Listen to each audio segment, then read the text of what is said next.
Hello दोस्तों, स्वागत है आप सबका आज के वीडियो क्लासेस में। मैं रणधीर कुमार और आज के जो वीडियो में आप सबों को बताने जा रहा हूँ वो साइंस का बहुत ही महत्वपूर्ण टॉपिक है वसा।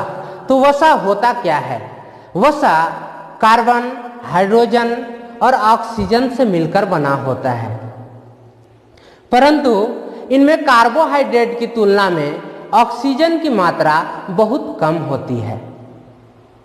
जल में यह पूर्णतः अघुलनशील होते हैं, यानी जल में ये घुलते नहीं हैं, लेकिन क्लोरोफॉर्म, बेंजीन, पेट्रोलियम आदि कार्बनिक सॉल्वेंट्स में एक घुलनशील होते हैं। घुलनशील किस में होते हैं?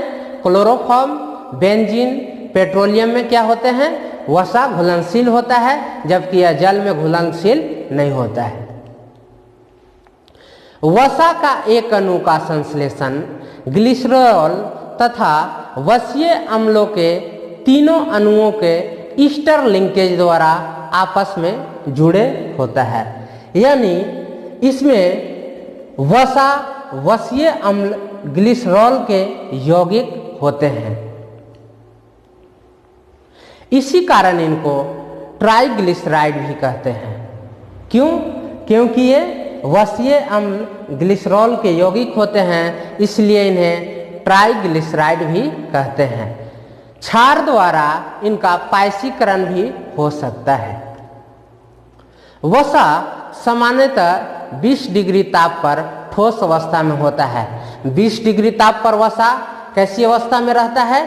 तो ठोस अवस्था में रहता है, और उससे अधिक अगर टेम्परेचर हो जाए तो वह द्रव अवस्था में पाया जाता है। उन्हें क्या कहते हैं? तेल कहते हैं। 20 डिग्री पे वसा ठोस अवस्था में पाया जाता है। 1 ग्राम वसा के ऑक्सीकरण 9.3 किलो कैलोरी ऊर्जा प्राप्त होता है। 1 ग्राम वसा के ऑक्सीकरण में कितने ऊर्जा प्राप्त होता है? 9.3 कैलोरी ऊर्जा प्राप्त होता है 1 ग्राम वसा के ऑक्सीडेशन में। हमारे शरीर को सबसे अधिक ऊर्जा वसा से मिलती है, इसलिए इसे ऊर्जा का द्वितीयक स्रोत भी बोलते हैं। वसा का द्वितीयक स्रोत क्यों बोलते हैं? क्योंकि हमारे शरीर को सबसे अधिक ऊर्जा वसा के माध्यम से मिलती है, इसलिए इसे ऊर्जा का द्वितीयक स्रोत भी कहते हैं। सामान्यतः एक वयस्क व्यक्ति को 20 से 30% ऊर्जा वसा से प्राप्त होनी चाहिए। 20 से 30% ऊर्जा वयस्क व्यक्ति को किसके माध्यम से प्राप्त होनी चाहिए?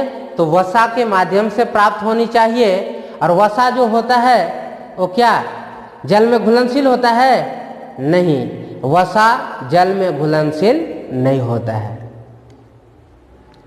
सर्वाधिक वसा अंडे के योग व मक्खन में पाई जाती है। सबसे अधिक वसा किसमें? अंडे का जो पीला भाग है उसमें और मक्खन में पाया जाता है।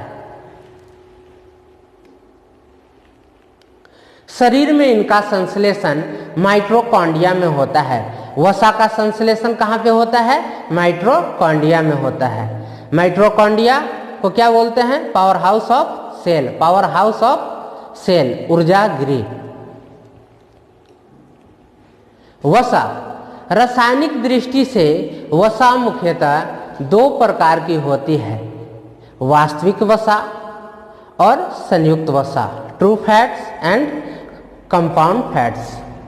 वास्तविक वसा यह प्रकृति में वनस्पतियों, फलों तथा बीजों आदि में पर्याप्त मात्रा में मिलती है। यह प्रकृति में वनस्पतियों, फलों, बीजों आदि में पर्याप्त मात्रा में मिलती है।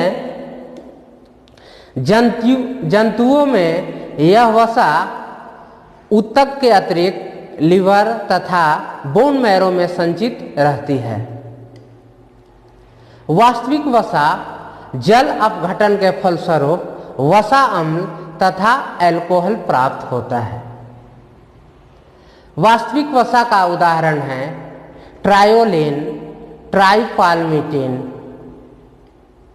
संयुक्त वसा कंपाउंड फैट्स।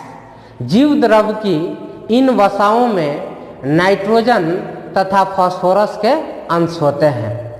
जीव द्रव में इन वसा में क्या होता है, कंपाउंड फैट्स में क्या होता है, नाइट्रोजन तथा फास्फोरस के अंश पाए जाते हैं, इसलिए इन्हें जटिल लिपिड, कॉम्प्लेक्स लिपिड बोलते हैं। कॉम्प्लेक्स लिपिड क्यों बोलते हैं, क्योंकि इनमें नाइट्रोजन तथा फास्फोरस के अंश पाया जाता है, इसलिए इन्हें क्या बोलते हैं, जटिल लिपिड, कॉम्प्लेक्स लिपिड बोलते हैं।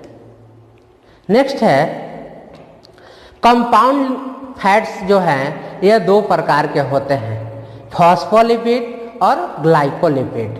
Phospholipid, glycolipid.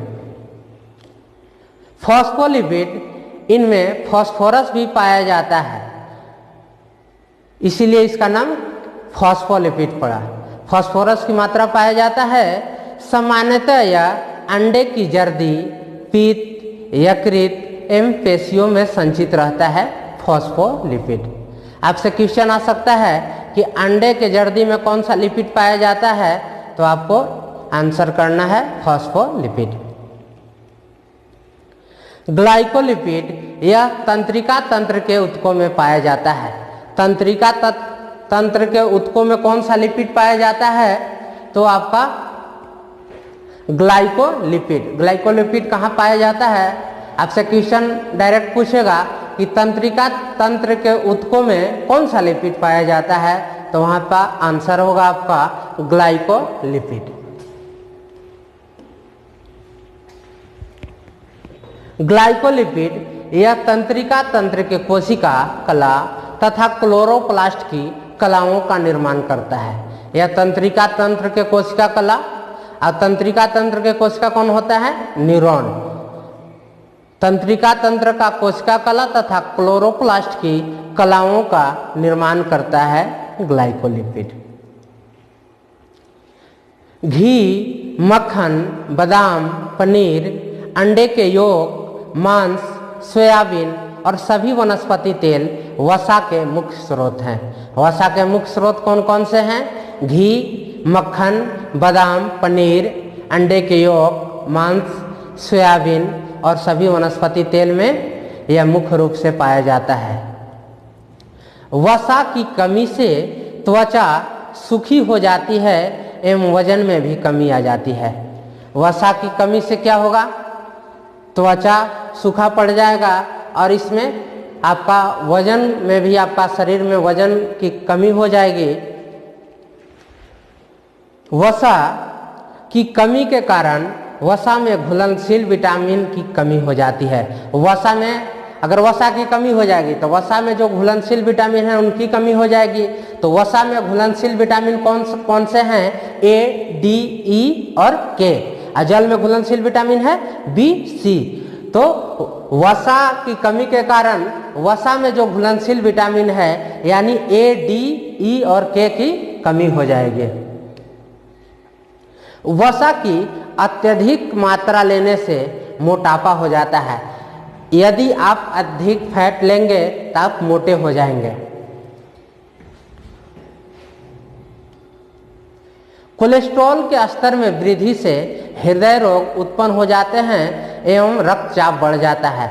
वसा अधिक लीजिएगा तो कोलेस्ट्रॉल लेवल आपका बढ़ जाएगा, इससे आपका हार्ट अटैक भी होने की संभावना है। और क्या होगा, आपका ब्लड प्रेशर जो है वो भी आपका बढ़ जाएगा। इसलिए वसा को लिमिट मात्रा में आपको लेना है। यह शरीर को ऊर्जा प्रदान करती है। वसा का मुख्य कार्य क्या है, हमारे शरीर को एनर्जी प्रोवाइड कराती है। यह त्वचा के नीचे जमा होकर शरीर के ताप को बाहर नहीं निकलने देती है। यह क्या होता है, स्किन के नीचे जमा होकर अंदर का जो टेम्परेचर है, टेम्परेचर बाहर नहीं निकलने देती है। वसा के और भी कार्य हैं। यह खाद्य पदार्थों में स्वाद उत्पन्न करता है। वसा क्या है, तेल से जो भी छन रहा है पदार्थ वो क्या है, उसमें स्वाद उत्पन्न होता है। तो यह स्वाद के लिए भी उत्तरदायी होता है और आहार को रुचिकर बनाता है, यानी खाने योग्य बनाता है। यह शरीर के विभिन्न अंगों को चोटों से बचाता है। यह शरीर के विभिन्न अंगों को चोटों से भी बचाता है। थैंक यू दोस्त। यदि आपको यह वीडियो अच्छा लगे तो ज़रूर लाइक, सब्सक्राइब एवं शेयर करना ना भूलें। जय हिंद, जय भारत, जय झारखंड।